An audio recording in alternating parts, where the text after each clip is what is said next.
আসসালামু আলাইকুম বন্ধুরা, সবাই কেমন আছেন? আশা করি তো সবাই ভালো আছেন। তো আমি অনেক দিন ঢাকা থাকার পরে গ্রামে আসছি, গেছে শুক্রবারে। যাই হোক, এখনও বেড়ানো হয় নাই। তো আজকে বিকাল টাইমে আসলাম বিলের ভিতরে বেড়ানোর জন্য। অনেক সুন্দর লাগতেছে, আমার থেকে অনেক ভালো লাগতেছে। গ্রামের বিলের ভিতরে আসলাম, আশেপাশে খুব সুন্দর একটা জায়গা, খুবই ভালো লাগতেছে আমার থেকে।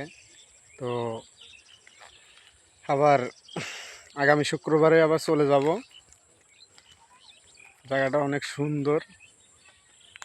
এই আমাদের বাড়ির পাশেই বিলটা, সেই বিলে আসছি আমি বেড়ানোর জন্য।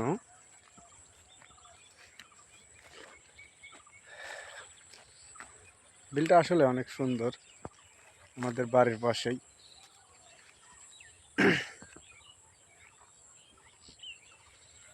পাট পাট অনেক বড় হয়ে গেছে, পাট মাথার উপর দিয়ে উঠে গেছে।